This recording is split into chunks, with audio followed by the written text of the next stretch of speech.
What's up, world? I just, I don't know. I mean, I don't know. They Insert here. Yo. It's a terrible game. Bottom line, it's terrible in every way.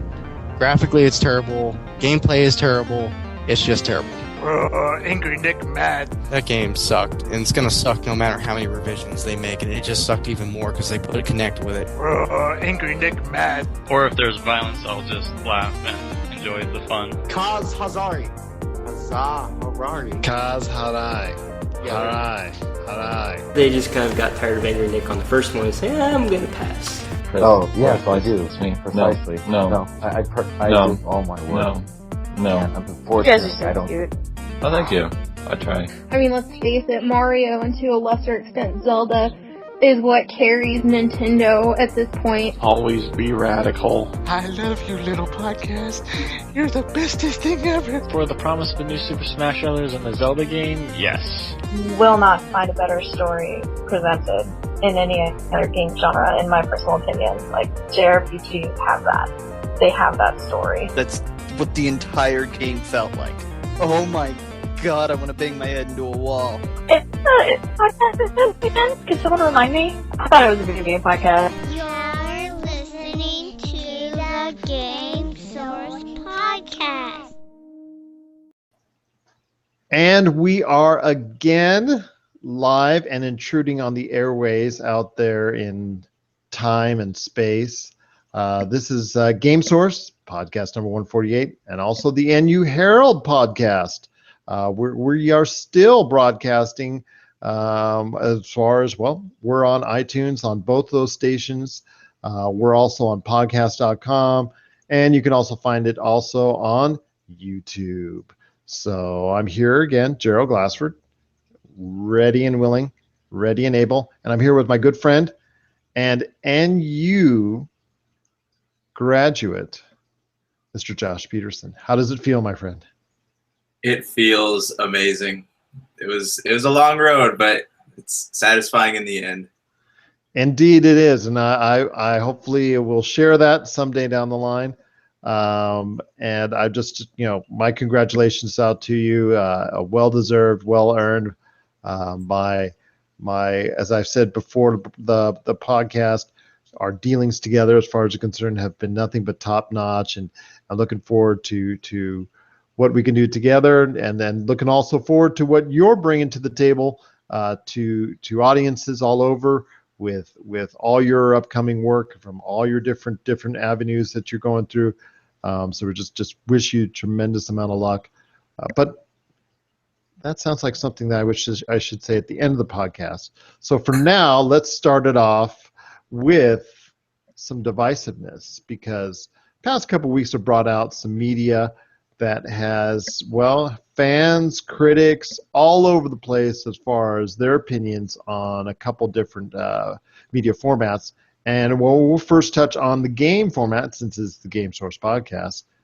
There's a little game called No Man's Sky, which released on PS4 and a couple days later to PC last week. And it is just, opinions have gone all over the place in regards to this space exploration game. Because of the very nature, how it looked, how it presented itself upon its initial offerings, and its results now that it's been out in the wild for a few days. And even though it was one of the most popular startups for PS4 for a brand new IP, and also as well one of the biggest Steam launches of the year, it still has audiences going all over the place as far as, and critics are going all over the place on whether they liked it or didn't like it. It is truly definitely a divisive game indeed. I've just seen a considerable amount of time spent on it as far as it's concerned. Watched it from afar and just seen several different streams as far as it's concerned, and the game itself, the menu navigation that you constantly have to resort back to, and that the actual fact that you have to rudimentary the exploration as far as it's concerned can feel very much the same after a little while, whatnot. But also, if you really like the routine, can also be very engaging as well. So I ask you, Josh, have you had a chance to see No Man's Sky, and what are your initial thoughts and impressions on what will be down, right now is one of the most divisive games of 2016? I haven't had a chance to play it yet, but I've seen a lot of videos, read a lot of reviews on it. It sounds like people are upset about it because they didn't quite know what kind of game it would be. You think a lot of like space exploration games. You think of like Halo. That's what most people think of when Halo, Mass Effect. But it's not like that. It's different, but it's a good different. It's something that people haven't seen before. But you get to go out there and explore. But you're not going to get like the big cinematics like you do in these big titles. But I think it looks really good.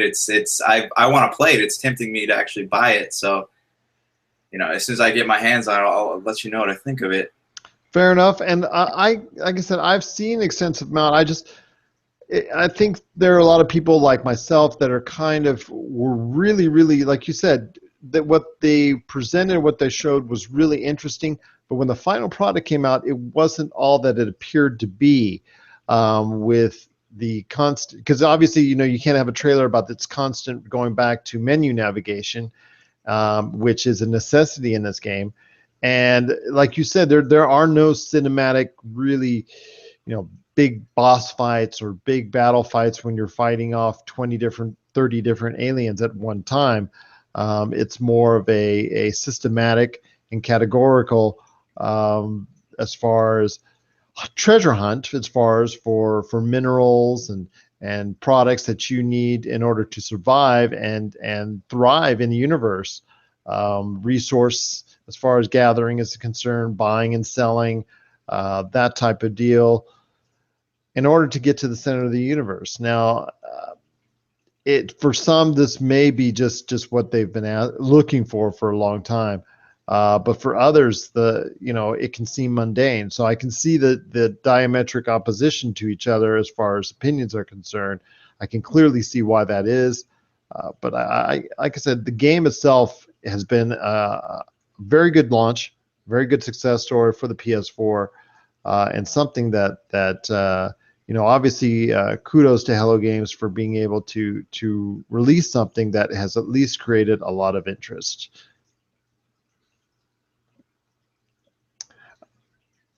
Josh, did you concur on that, or is it something you want else to add on No Man's Sky? What intrigues you the most about what you've seen of No Man's Sky? What I've seen, it's the idea of being able to explore. Like, you can explore space. There's literally like tons of places you can go, and that's something they did that a little bit with Mass Effect and maybe with Phantasy Star, but it's not, or Star Ocean, but it's not really something you see a lot of, just because a lot of game developers don't want to put the time into it.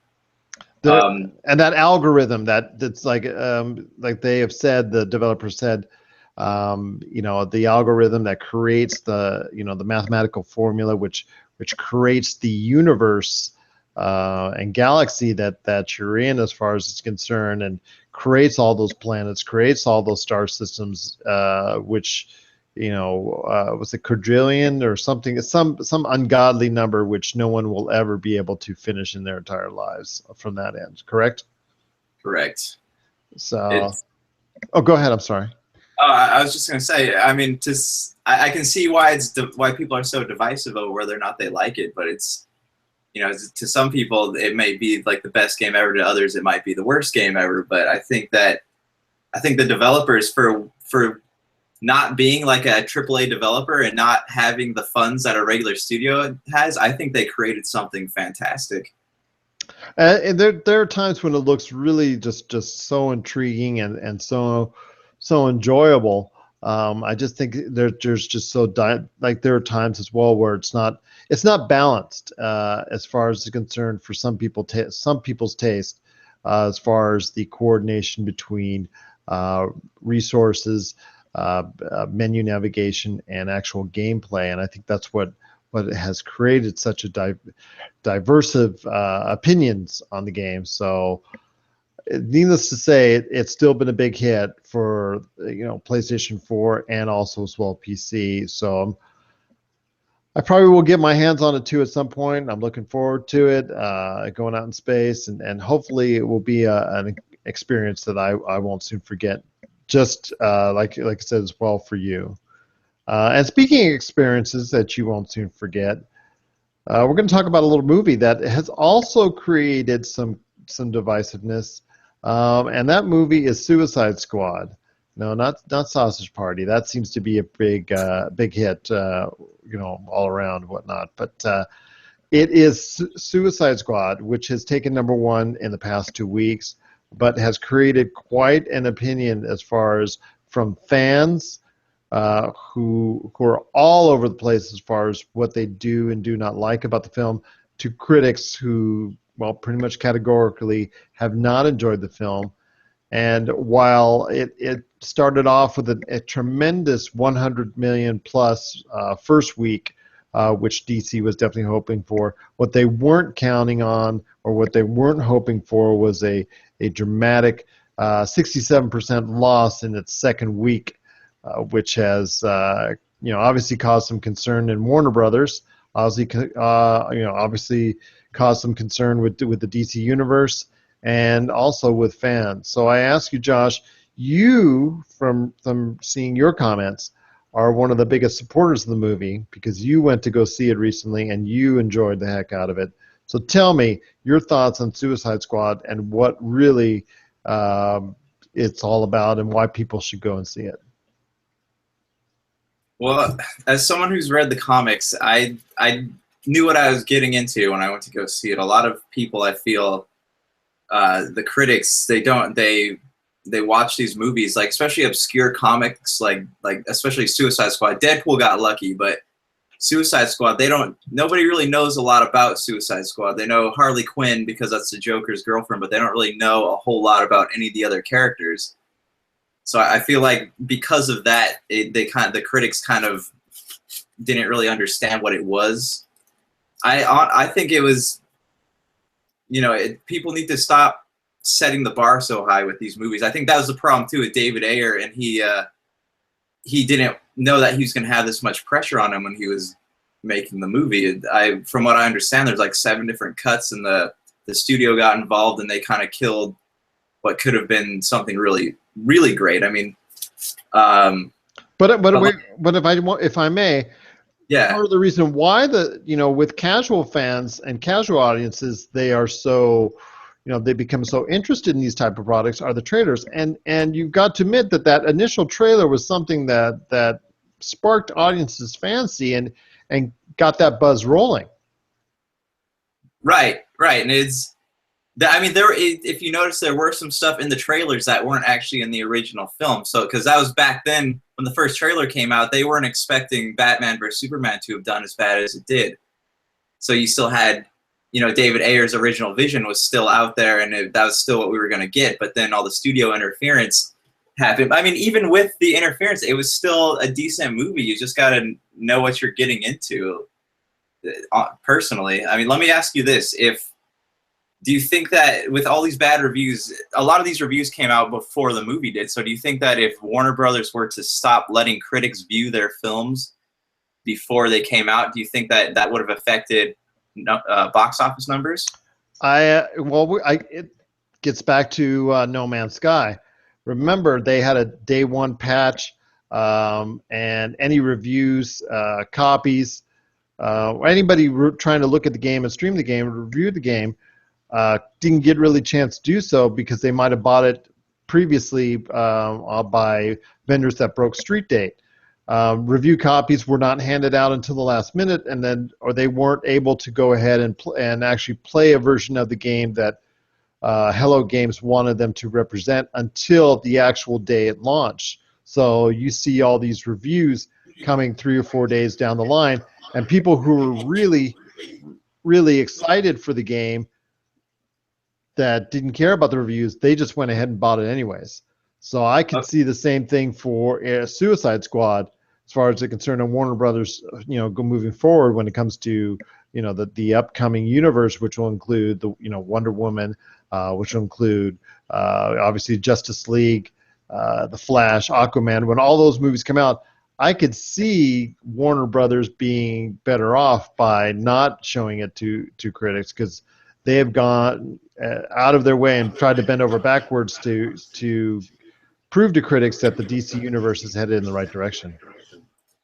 Yeah, and maybe like, okay, so that was the first week. From what I understand, it was the people who really wanted to see the movie, and they paid their money, and now that the reviews are out, people who were on the fence about it maybe will probably wait until it hits Redbox or Blu-ray, DVD, whatever people are still buying. And it's if you read like what the other filmmakers have said about the movie, they all liked it, and they don't understand where the bad reviews are coming from. So I think maybe the critics are just wrong here. Well, like I said, I know you enjoyed the film immensely, but I can also I've seen dozens and dozens of individuals that have gone all over the place, from loving the film to absolutely categorically hating it because of whatever it is they expected out of it. And 67% tells me that there was a lot of word of mouth. Either people just saw the reviews finally and just decided that this was not the movie that was going to get their fancy, or just they've heard from friends, they heard from family, they read on social media that it was not the movie that they should go to again, not go to either as well. I mean, 67% drop is concerning for any second week movie. Obviously it was 69% with Batman versus Superman, and that was concerning enough as is. To have two movies in a row do so well out of the gate and drop so far so fast in the second offering, I think DC needs to take a look ahead as far as its upcoming slate of films and try to do what they can to prevent that from happening going forward. And one of the ways could be, like you said, and like you iterated to, maybe not even showing it to reviewers beforehand, because obviously that has not proven out to be something that's been very successful for them. Yeah, right. They're kind of shooting themselves in the foot, because now that DC's got I guess you can call it a track record, people want them to fail. Maybe not consciously they want them to fail, but kind of on a subconscious level, they want to judge these movies really harshly. And if I were to critique Suicide Squad and like Batman vs Superman for flaws in the storytelling, I would say they need to spend less time telling stories through flashbacks and more time putting audiences in what's actually happening in the moment. Because if you notice, Suicide Squad, all the backstory told through flashbacks. Batman vs Superman, all the backstory told through flashbacks. You kind of get too many flashbacks, and that because the flashbacks in Suicide Squad probably took up a good 30 minutes of the movie. So it's just little things that they can probably take notes from and kind of learn for their next release. And that's true. But Wonder Woman does not look like it's going to have that problem, because in essence, it is one big 2-hour flashback because it goes back to World War I. So there's no need to really go any further back as far as it's concerned. So that one may be a more cohesive film because of it. Obviously, you and I have commented on previous episodes that how good the trailer looks. Again, credit to DC, and Warner Brothers for creating these trailers that sparks fans' interest. It's just following it up with a polished, complete project. I think that's where the problem lies. But like I said, since Wonder Woman should not have that problem, and even Justice League to an extent, they've already set up that version. For the most part, obviously, it's now Ben Affleck, as you've seen in the footage shown at Comic-Con, him going out and actually searching out and seeking out the actual members of the Justice League. So I agree with you on extent as far as using flashbacks ad nauseum. That might be something that might put off fans, but I think it's something more that's just something is not connecting with the casual audience. And the casual audience is whatever medium is the audience, is the connection you want to make, not to the hardcores, with all due respect to any hardcores out there as far as from the comic book, video game universe, or what have you. But when you connect with a general audience, that's not as always passionate, but just wants to see a film that they can connect with, it's very hard to do so. But once you can, that's where your success lies in your second, your third week, as far as it's concerned, in sales. So this is where the Marvel franchise has flourished since, obviously since the Marvel universe has come to power.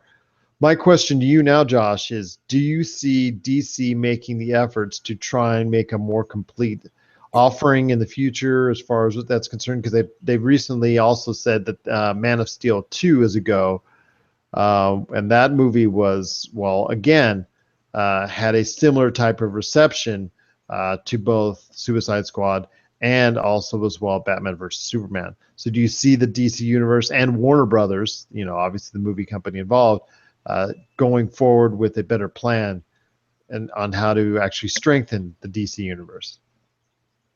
I do, but at the same time, I have my fears. So you see, though, what studio interference has done so far to these movies, that's my fear for the future, because they want these films to take off so badly, but they're obviously, them putting their hands into those cookie jars haven't really done a whole lot for them.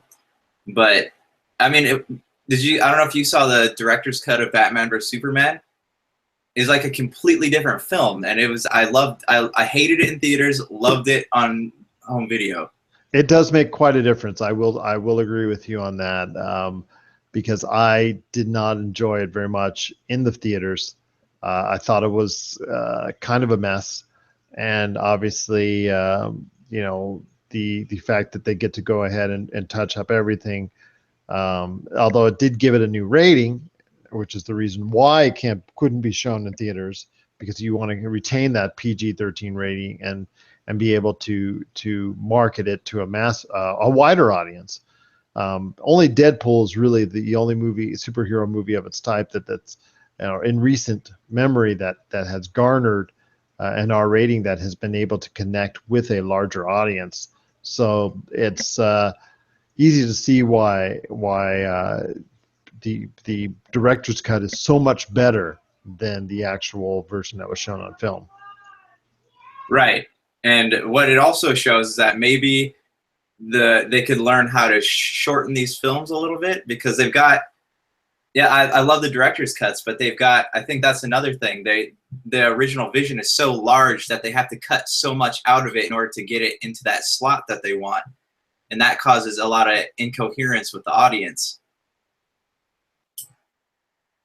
It does indeed, and like I said, it's just at this point, I don't think all is lost, because, like I said, there's still, when you're able to get $130 million openings, out of your films, that shows me that there is, a number of individuals out there, a large audience that wants to go ahead and see these films and enjoy these films. So, I mean, you have that advantage of being able to still, no matter how many times you do it wrong, you're still able to grab a large audience and have an large audience be interested in your product. And that's not always the case as you see in films, video games, TV, what have you. So I think the future's still there for the DC universe. It just needs to be done in a better fashion, and obviously better decisions need to be made. So one last thing on the DC universe. Do you ever see it in the next, well, let's say, how much time do they need?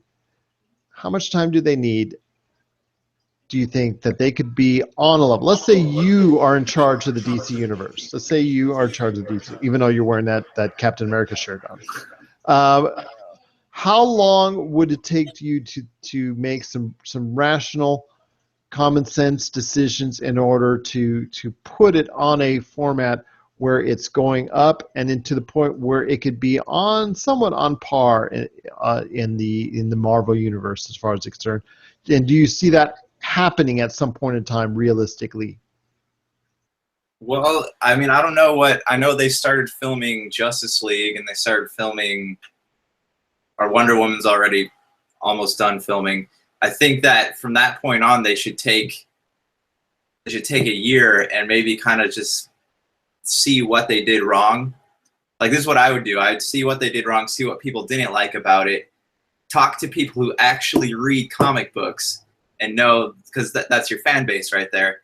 And I would just kind of try to reformat it to what, I mean, Marvel's obviously doing something right. So, but DC wants to keep that darker tone, which can work, but they just need to kind of figure out what they're doing wrong. Like they don't need to rush movies out, is what I'm trying to say.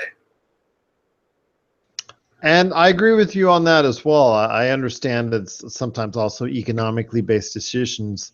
Warner Brothers doesn't have a lot of properties that can generate over $500 million like the DC Universe films. Yeah, and we critics and fans blast DC Universe films for what they are, but how can you sneeze at something that garnered $870 million plus, like Batman vs Superman, or well over $600 million like Man of Steel, or something that's going to garner over $500 million like Suicide Squad? I mean, these are entities.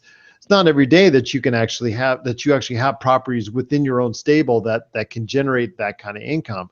It's just trying to find a happy medium where you can see them going even further with it to where they get to a point where they're at a profitable venture for them. Because I understand that the cost involved in making these films is also a high cost indeed. So the jury's still out on where the DC movie universe is going to go. And we will hopefully see better things in the future as far as from a general fan standpoint on their hope and their perceptions of what the DC universe can do. I know, Josh, you like the film. You recommend it to people out there. And if you get a chance and you hadn't seen it yet, you might want to give Suicide Squad a try. It seems to me that Suicide Squad is a film that you need to see on a personal level in order to get your opinions on it. Because like I said, there's so many opinions that are all over the place on it. I think at this point in time, you just need to go see it yourself and find out if it's something that meets your fancy. So, agree, disagree? I agree. Go watch it. Don't expect the big action sequences of Batman vs Superman, but go in and watch it for what it is, and then make your own decision. Indeed, I agree with you on that wholeheartely. And so last thing I want to talk about is something that popped up the other day. Actually, I got a couple things I want to talk about. Today at Gamescom, the latest installment of the Metal Gear franchise was announced. And the Metal Gear franchise, which we thought may have been dead with, longtime project director Kojima leaving. But unfortunately today, for many people's chagrin, because I know there's a lot of internet discussion out there that Metal Gear is going on and continuing without Kojima. But Metal Gear Survive was announced at Gamescom today by their parent company and the company that owns the rights to the Metal Gears franchise today. So I ask you, is with Konami making the decision today to introduce something like this, which will come out next year, by the way. It's going to be a 4-player co-op game.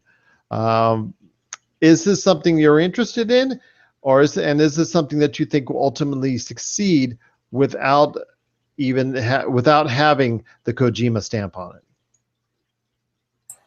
I think that people are going to buy it, and they're going to play it, and they're not going to like it. They're going to play it strictly based on the title and the franchise, and then it's going to be something that to me, when I watched the trailer, it looks like they're basically taking a franchise that was able to stand on its own without all like the stuff that goes into modern video games that people love, and now they're taking and adding all that stuff like zombies. Like I don't just not my thing. There's too many zombie games out there. Metal Gear Solid was cool because it didn't need zombies. It was its own thing, and now it's kind of become a corporate game.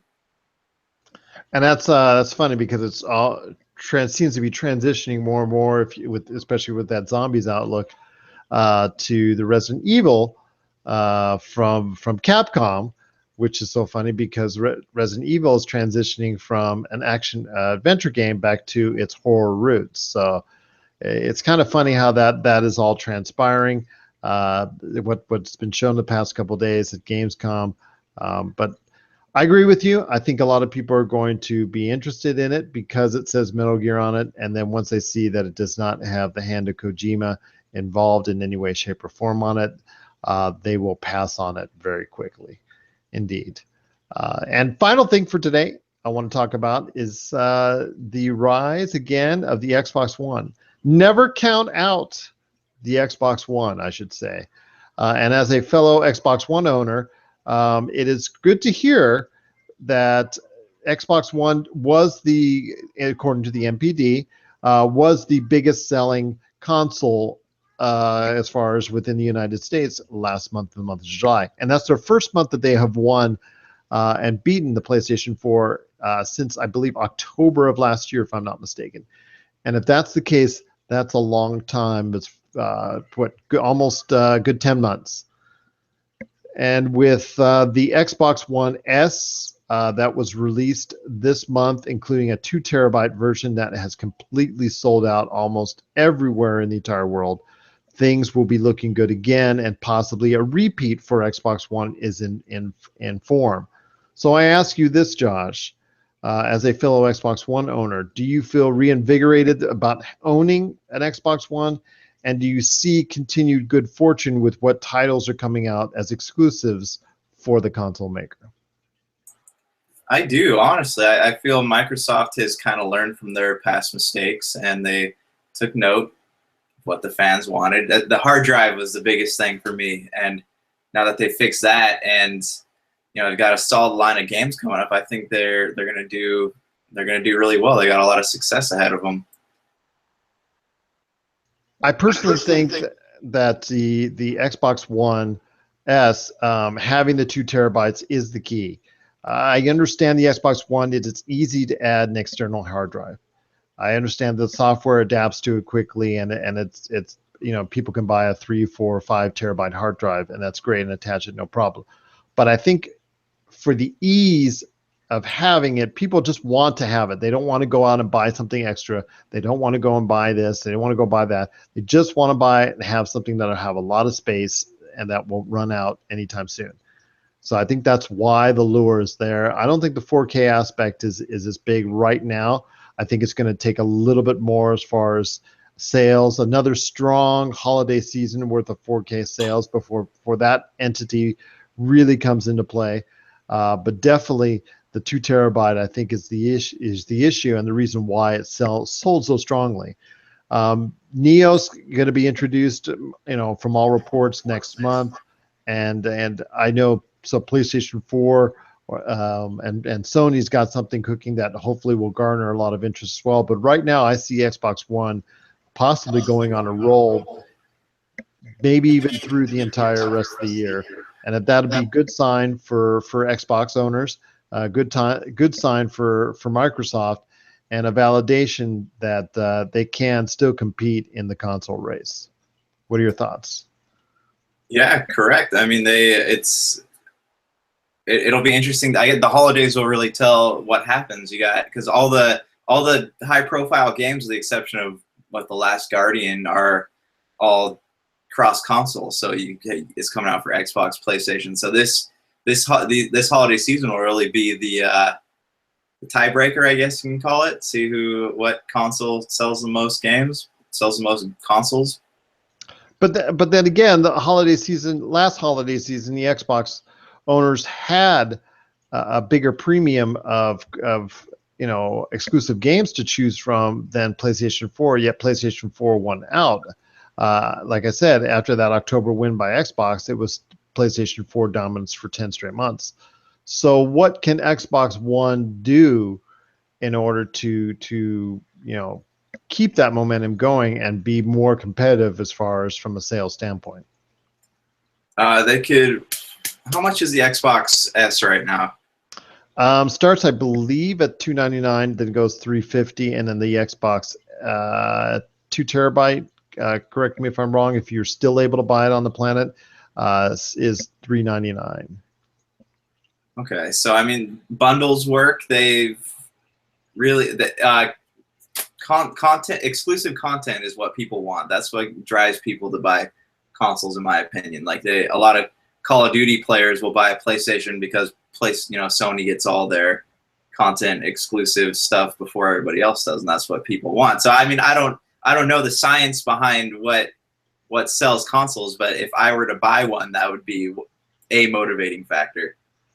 And it is to me as well, because usually, that's when I buy. I bought basically at two different times. When a console first comes out, because it automatically hits me, or when there's a really sweet bundle that just I cannot turn down. So I hear you on that one. And here's hoping that the holiday season will have a strong continued sales format with both PS4 and the Xbox One. But I think right now it looks good for Microsoft and the Xbox One format. So for the rest of the year, at least, until Neo can gain a foothold. But we'll see what happens in September when they talk more about it. Yeah. So that's going to do it for this episode. Since some nasty feedback there, but it's going to do for us right now. Once again, check us out, yourgamesource.com. That's yourgamesource.com. On our regular podcast format, you will see all the different links right below our heads during the broadcast. But if you're listening, it's yourgamesource.com. At GameSource, as far as delivering you hundreds of news and information and articles each week, also as well. At Pop Culture Cosmo, which is also bringing you news and entertainment info from all around the galaxy as far as pop culture is concerned. And if you get a chance to check us out, we're on iTunes now and podcast.com and also yourgamesource.com, and our Facebook page is just simply GameSource and Pop Culture Cosmos. So any last thoughts before we head on out? Anything they need to check out from your end on what you're working on? Just stay tuned. I got a new book coming out, probably going to be out around September or October, called Congratulations, You Suck. So just stay tuned. I'll give you some more details on that. Definitely, as I said before, I'm definitely looking forward to that, especially if you decide to go on the Congratulations, You Suck tour. As far as promotional and from bookstore to bookstore, I'd love to see the signs posted up around that. That would be awesome. But me too. But if that's the case, I do wish you all the best for that. Oh my goodness, feedback. So while we have a little bit of time left, just want to thank everybody for listening. Thank everybody for watching. Appreciate it. And so for Josh Peterson, I'm Gerald Glassford. We want to make sure that you're having a beautiful day in paradise, because I know I am, and I know Josh is as well. I want to thank Josh for being a part of the podcast. I want to thank you for listening. Thank you for watching, and I hope you have yourselves a great day. Without feedback, of course. Do you love games, breathe games, and bleed games? Then this is the crew for you. If you are interested in editorial, podcasting, live events, and exclusive content, make sure to hit us up at info@yourgamesource.com and become part of a team that is dedicated to delivering all the greatest and latest in gaming news and content, all here at yourgamesource.com.